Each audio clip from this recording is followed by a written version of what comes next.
en el país son asesinados con arma de fuego 60 menores al mes. Ellos dicen que ha bajado en este sexenio porque en el sexenio anterior eran 64 en promedio al mes.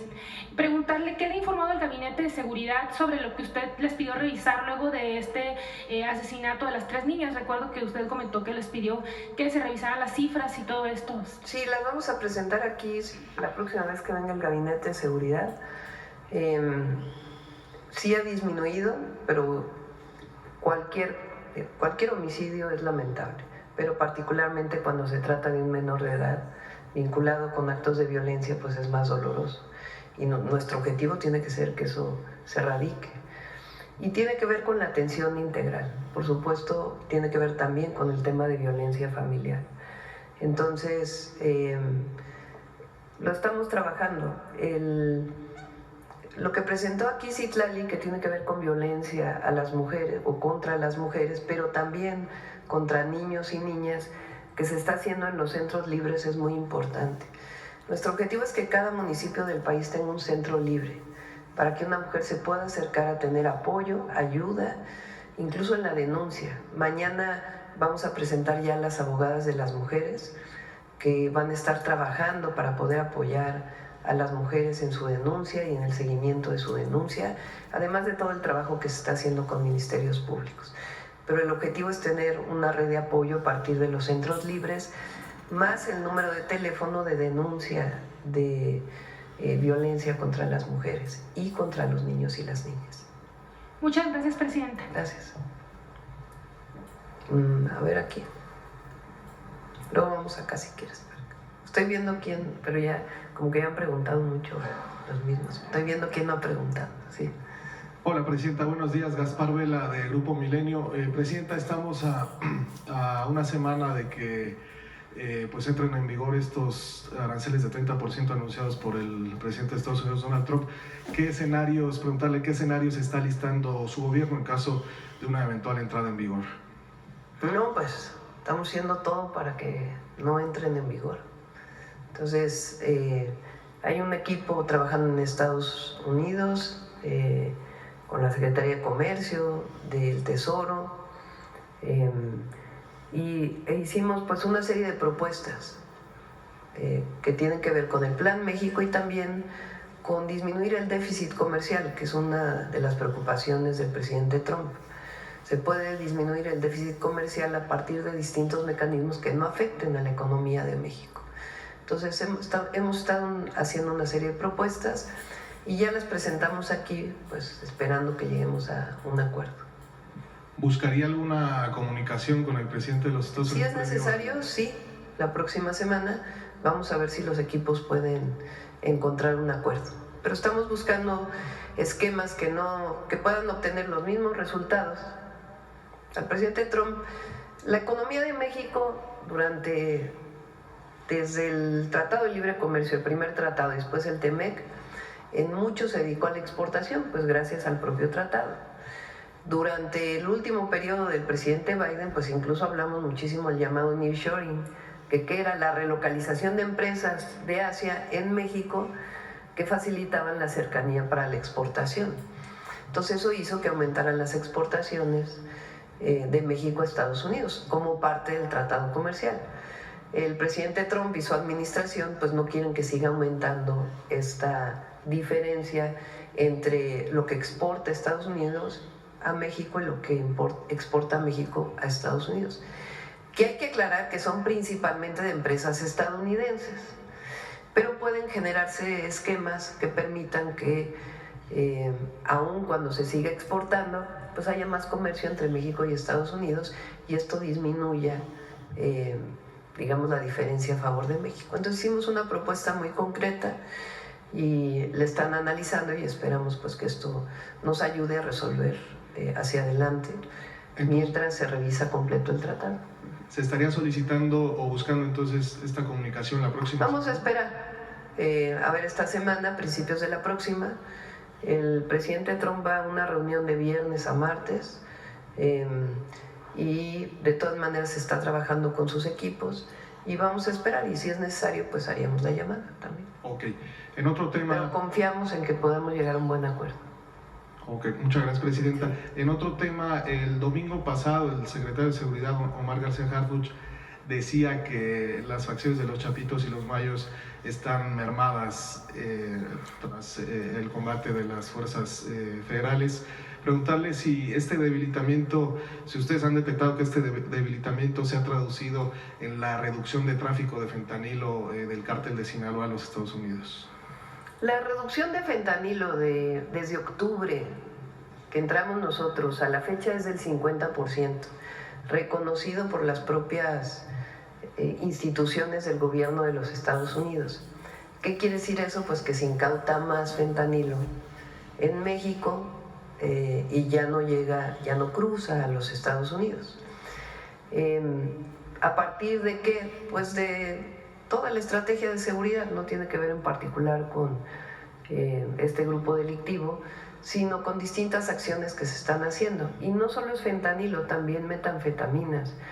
Recuerden que se han destruido pues más de cientos y cientos, a ver cuántos informaron el martes, exactamente el número, 1.193 laboratorios de metanfetaminas. Entonces eso también ha implicado una afectación, se estima de alrededor de 43,000 millones de pesos al crimen organizado, de las incautaciones, detenciones, también incautaciones de armas de fuego. Entonces, pues todo eso es parte del trabajo que estamos haciendo y como siempre lo decimos, buscamos también pues que del otro lado en Estados Unidos también hagan su parte, ¿verdad? Porque no solamente es el trabajo que hacemos de este lado, sino el trabajo que se tiene que hacer del otro lado, pues de la distribución de droga en las ciudades de Estados Unidos, la venta ilegal de fentanilo en las ciudades de Estados Unidos, que eso también lo tienen que desarrollar ellos. Presidenta, en otro tema, el día de mañana se cumple un año del traslado y posterior aprehensión de Ismael El Mayo Zambada en Estados Unidos. Preguntarle si México va a insistir en esta solicitud de información. Seguimos insistiendo nosotros, depende obviamente el gobierno de Estados Unidos dar toda la información, pero vamos a seguir insistiendo porque nosotros estamos de acuerdo siempre en colaborar, en coordinarnos y hay buena colaboración y coordinación. Sin injerencismo, sin subordinación, pero siempre buscando pues, la confianza mutua. Porque tiene que haber confianza de ellos hacia nosotros y de nosotros hacia ellos en lo que tiene que ver con seguridad y otros temas. Eso es una base fundamental pues, del respeto a las soberanías y del acuerdo de coordinación y cooperación.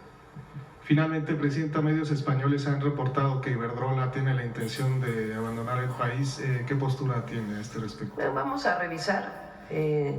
Todavía antier me reuní antes de ayer con Secretaría de Energía. Todavía me plantearon que tenía Iberdrola una serie de inversiones que quería hacer en México. Entonces vamos a ver exactamente a qué se refiere antes de dar una opinión. Muchas gracias. Sí. Bueno, vamos a ver. Aquí yo dije que iba. Gracias, Presidenta. Buenos días, Rodrigo Muñoz de NX Noticias. Preguntarle, para comenzar, si nos puede dar detalles sobre la llamada que sostuvo ayer con el presidente Lula da Silva, si ahí se planteó este asunto de que se abre el mercado brasileño para el aguacate mexicano, si se abordó o si fue por afuera, y pues hablar un poco sobre la visita que al parecer entonces realizaría el vicepresidente brasileño a nuestro país. Desde que vino el presidente Lula a mi toma de posesión, después cuando estuve en el G20 en Río y ahora que nos vimos en el G7 y otra llamada telefónica que tuvimos, planteamos fortalecer las relaciones con Brasil en varios temas. Uno es el comercial y otros temas pues son cooperación científica, educativa, etc. Por supuesto que estamos hablando de complementariedades, no estamos hablando de un tratado de libre comercio ni mucho menos, sino complementar nuestras economías y tener cooperación y colaboración. Les platico algunas de ellas. Por ejemplo, ellos tienen una industria farmacéutica muy importante y tienen su agencia sanitaria. Nosotros tenemos la COFEPRIS, que es nuestra propia agencia sanitaria, o de medicamentos y equipos médicos, etcétera. Entonces, poder hacer una colaboración entre ambas instituciones, inversión de un lado y de otro de la industria farmacéutica. Otro tema, por ejemplo, es el etanol. Brasil tiene una experiencia muy grande en producción de etanol, que es una posibilidad también para la propia industria azucarera y los ingenios en México. Entonces está viendo la colaboración en este tema y algunos otros temas de interés mutuo. Entonces, desde la primera vez quedamos en que iba a haber esta colaboración, y ahora pues ya se hace realidad. Vienen a finales de agosto el vicepresidente y algunos secretarios con empresarios brasileños, y la idea es que aquí nos reunamos con el gabinete y empresarios mexicanos que estén interesados en tener acuerdos comerciales, de colaboración, de coordinación, de cooperación, de inversiones conjuntas, tanto en Brasil como en México. Entonces, tenemos esto con Brasil. Recuerden que viene la representante de la Unión Europea en septiembre. Tenemos también planteado con Canadá, la última llamada que tuvimos con el ministro Carney, también con el primer ministro, también acordamos una visita, sea de él mismo, con su equipo o con su equipo aquí en México, para poder fortalecer las relaciones comerciales, económicas y de distinto tipo. Con Guatemala nos vamos a ver ahora para el tema de pues mayor coordinación, colaboración y particularmente el tren. Con Belice también tenemos la posibilidad de que el Tren Maya pase por Belice y luego baje a Guatemala, entre otros programas de colaboración. Y con otros países quedamos con Alemania también de fortalecer la colaboración, quedamos en el G7. Entonces la idea también es que México, además del propio tratado comercial que tiene con Estados Unidos, fortalezcamos pues otras alianzas de colaboración, de cooperación con todos los países con los que tenemos tratado y con los que no tenemos tratado, ver las opciones de colaboración y cooperación, y uno de ellos, por supuesto, es Brasil. Presidenta, esta mañana se dio a conocer que la inflación desaceleró, se ubicó en 3.55%. Ven que decíamos que había 3 productos que estaban pegándole a la inflación el mes pasado: la carne de res, la carne de cerdo y pollo, y ya están pues regresando a su precio, y es una reducción importante, pasó de 4.13 a 3.55, y eso nos habla también del margen para que Banco de México pueda seguir bajando las tasas de interés, lo que nos ayuda también pues a aumentar las inversiones. Perfecto. Y por último, Presidenta, hace unos instantes el titular de la Agencia de Protección Ambiental de Estados Unidos, Lee Zeldin, pues anunció que venía al país para un anuncio importante, ¿no? Respecto a... Sí, la van a dar, se va a reunir con Alicia Bárcenas y Secretaría de Relaciones Exteriores. Hay con la Agencia de Protección Ambiental de los Estados Unidos en particular se está viendo el tema del río Tijuana. Recuérdense que se hizo la planta de tratamiento con el presidente López Obrador, que ya nos tocó inaugurarla a nosotros en San Antonio de los Buenos, para disminuir la contaminación del río Tijuana hacia la costa. Esa planta se va a ampliar, y además hay otras acciones que fueron firmadas que tenemos que realizar, que vamos a realizar el próximo año, para pues todo el sistema de saneamiento de la ciudad de Tijuana, de toda la zona conurbada de Tijuana. Y ellos también tienen que hacer inversiones, y ahora se llegaron a acuerdos adicionales además de lo que ya se había firmado. La verdad, este es un buen ejemplo, así como el tema del agua fue un buen ejemplo de cómo sentándonos con los equipos técnicos se puede resolver un problema que podía parecer irresoluble. En el caso también de la contaminación del río Tijuana, pues también se llegó a un muy buen acuerdo que ya va a ser anunciado más tarde por Alicia Bárcenas y el responsable de la Agencia de Protección Ambiental de los Estados Unidos. Es un muy buen acuerdo que se logró y se va a anunciar en un ratito. Gracias, presidenta. Buen día. Vamos a ver. A ver, aquí atrás. Gracias, presidenta. Muy buenos días. Arturo Pavón, de Chapucero y Efecto Colateral. Bueno, ya nada más para remarcar un poquito acerca de lo que fue lo de Iberdrola. El 46% que quedaría si es que salieran más empresas privadas en este rubro por un supuesto incierto en lo que es la certeza jurídica, del país. ¿Habría posibilidad de que se abriera más el mercado para empresarios mexicanos? ¿Habría posibilidad de darles apoyo para que estuvieran en este 46%? A ver, yo creo que hay que hacer un poco de historia.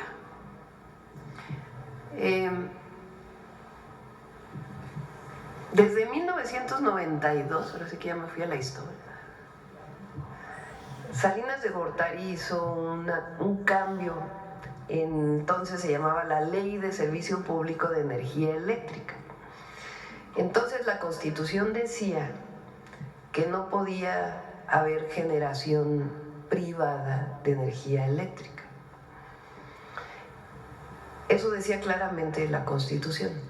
Para darle la vuelta, en la Ley de Servicio Público de Energía Eléctrica pusieron un artículo que decía: lo que no es servicio público es lo siguiente. O sea, le daban la vuelta a la Constitución para permitir la inversión privada. En uno de esos puntos estaba lo que llamaban el autoabasto de energía eléctrica. ¿Qué entendemos por autoabasto todos? Pues que si vas a consumir tanta energía eléctrica, pues tú mismo vas a generar lo que consumes, ¿cierto? Bueno, pero se dio origen a un sistema que se llamó sociedades de autoabastecimiento. ¿Qué quiere decir esto? Que se generaba electricidad por una persona en un lugar o por una empresa en un lugar y en otro lugar se compraba la energía. Eso estaba prohibido por ley, porque si un privado genera energía eléctrica, pues estaba prohibido por la Constitución que un privado generara energía eléctrica y menos que la vendiera a otro privado. Sin embargo, para darle la vuelta a la Constitución, empezaron a generar estas sociedades de autoabasto. Entonces hay muchos todavía que están en ese sistema que incluso hoy es ilegal. Porque una cosa es el autoabastecimiento propio. Si hay una empresa que produce acero y quiere generar su propia energía eléctrica, pues la genera, a lo mejor lo que le sobra lo vende a Comisión Federal de Electricidad y eso sería el autoabasto de la energía eléctrica para esa empresa, para esa fábrica. Pero es muy distinto que en el sureste mexicano pongas generadores de electricidad eólica y que se lo vendas a una tienda en Nuevo León, usando las líneas de transmisión para transmitir la electricidad, que son de Comisión Federal de Electricidad, además sin pagar o pagando muy poquito por el uso de las líneas de transmisión. Estas sociedades de autoabasto eran ilegales entonces, después vino la reforma eléctrica de Peña, después vino la reforma eléctrica que nosotros hicimos, y en la reforma eléctrica de Peña y en la que nosotros hicimos siguen siendo ilegales las sociedades de autoabastecimiento.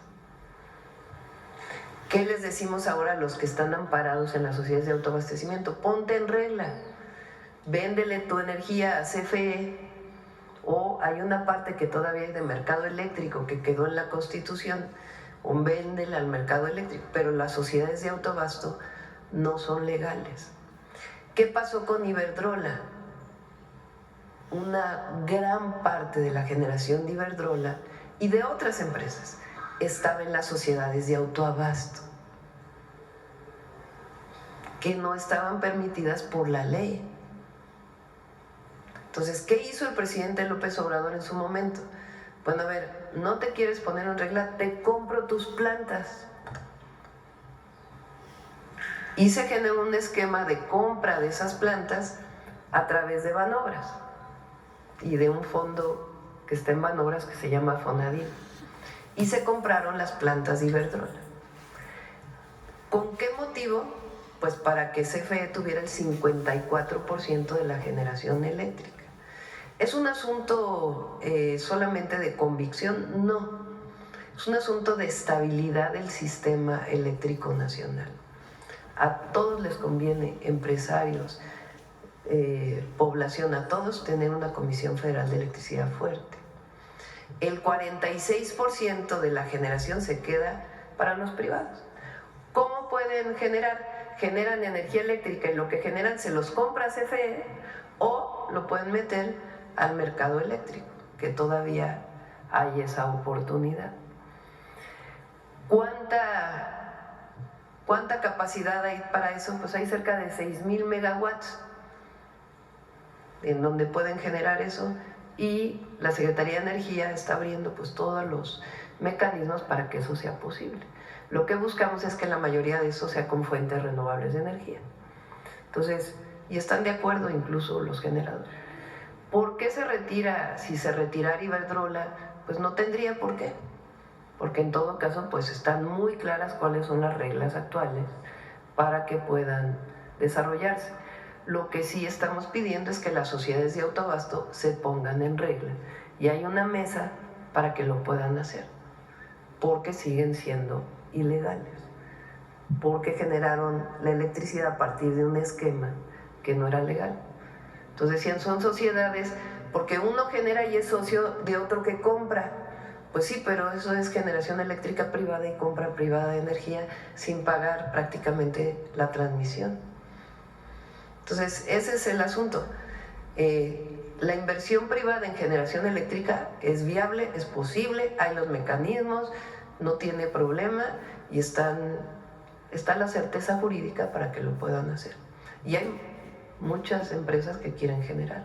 Y el 54% de CFE también está garantizada, sus formas de financiamiento, una parte con gas natural y otra parte con energía renovable.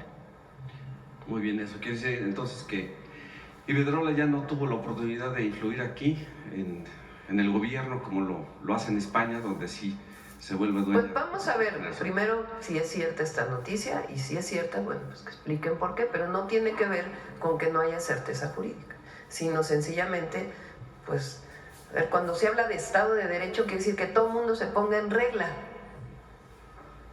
Entonces, pues que se pongan en regla en el marco de la legislación mexicana, igual que lo hacen en España o en otros lugares del mundo. Gracias. La segunda pregunta es que, bueno, ayer presentó Por cierto, todo eso tenía que ver con un montón de negocios. De algunos. Pero bueno, ya también es parte de la historia. Muy Adelante. bien.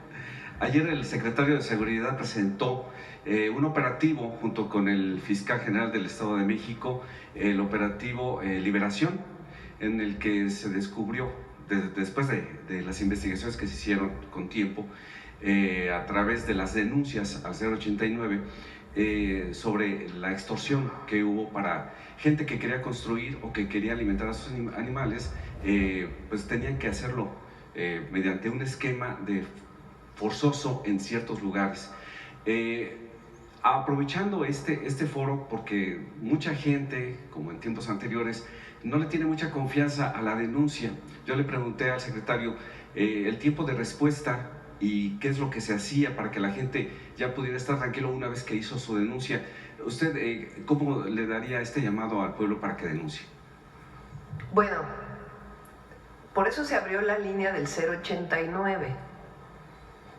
Hay dos tipos de extorsión. Una es la telefónica y otra es, digamos, la presencial. En el caso de la telefónica, si hablan al 089, de inmediato se les da orientación de qué hacer y se les pide el número de teléfono a partir del cual recibieron la extorsión telefónica, y se hace la investigación y se pide a las telefónicas que bajen ese número de teléfono. Si uno recibe una llamada que tiene que ver con una extorsión, lo que tiene que hacer es colgar. porque en general son extorsiones virtuales, se llaman, ¿no? Amenazas que no tienen que ver con la realidad. Entonces, los están capacitados y se siguen capacitando a todos los que responden al 089, los telefonistas, para que puedan apoyar a la población en caso de recibir una llamada de extorsión o algún otro tipo de extorsión que ya sea física, que lleguen a su tienda, que los quieran extorsionar, etc. Ese número nos permite o le permite a la Secretaría de Seguridad y Protección Ciudadana y a las propias fiscalías iniciar una investigación sin que sea la persona la que tenga que ir a la fiscalía a denunciar. Porque ¿qué es lo que pasa? Pues evidentemente la persona que vive la extorsión pues tiene temor de ir a denunciar personalmente a la fiscalía, y tienen razón. Entonces nosotros los apoyamos para que la denuncia o la información que den ayude a las policías y a las fiscalías para que inicien el proceso de investigación sin que ellos pongan la denuncia. Entonces pueden tener confianza en el número 089 para poder hacer su denuncia de manera telefónica, incluso la pueden hacer de manera anónima, no necesitan dar su nombre, pero sí los detalles de cómo están siendo extorsionados para que se inicie todo el proceso de investigación. ¿Qué más vamos a hacer? Pues eso ya lo vamos a poner en la ley. Se tiene que cambiar la Constitución para hacer una ley general, y después todos los estados tienen que cambiar sus legislaciones para que la extorsión se persiga de oficio. Que si se denuncia, no tenga que volverse a denunciar y todo el proceso de la denuncia particular, sino en realidad los agravados, el agravio no es a la persona, sino es a todo el país, digamos. En el momento que hay una persona que es agraviada o que es víctima de una extorsión, entonces con solo denunciar en el teléfono hay la obligación de abrir la carpeta de investigación. Ahora lo estamos haciendo pues dentro del marco legal que tenemos. Con el cambio a la ley va a ser todavía más fuerte esta forma, y nuestro objetivo es erradicar la extorsión y que la gente tenga toda la información pues para que no viva una situación difícil. Lo que pasó en el sur del Estado de México pues es que incluso había productos que estaban al triple en todas las tiendas de ciertos municipios, porque obligaban al de la tienda a vender el ladrillo en vez de en cierto precio, a un precio 3 veces más alto. A partir de las denuncias ciudadanas que se hicieron, inicia el proceso de investigación, y la verdad trabajó muy bien la Fiscalía del Estado de México y se trabajó para poder hacer pues este operativo, y se va a dar seguimiento para que en realidad pues haya desaparecido la extorsión en estos municipios. Gracias. Y para finalizar, Gretchen Whitmer es la gobernadora de Michigan. Ella se ha destacado por oponerse a las políticas restrictivas de los derechos humanos del gobierno de los Estados Unidos. Ella ha sido denostada por el mismo presidente. Él la menciona como that woman from Michigan, o sea, esa mujer de Michigan, de manera despótica. Ella pues ha sido férrea luchadora por los derechos humanos en el estado, y siendo tiempo de mujeres, usted como líder política internacional, ella como líder política en su estado, y así como hay muchas más en todo el mundo, ¿habría la posibilidad de que en un momento dado de la historia, que todavía usted esté a cargo de la presidencia, pudiera hacerse un encuentro entre mujeres políticas líderes en el mundo? Pues sí se podría. Yo creo que ahorita hay que dedicarnos al país de tiempo completo. No niego esta posibilidad. El año pasado vinieron legisladoras de distintos países en un esfuerzo muy importante que hizo la senadora Cintia, ¿cómo se apellida? López Castro, y fue un encuentro muy bueno, y se podría hacer otros encuentros de este tipo. Ahora, lo internacional pues es importante, y sobre todo siendo mujeres es muy importante, pero sí hay que dedicarle el 99.99%. .9999% a México. Muchas gracias, buen día. Sí, a ver.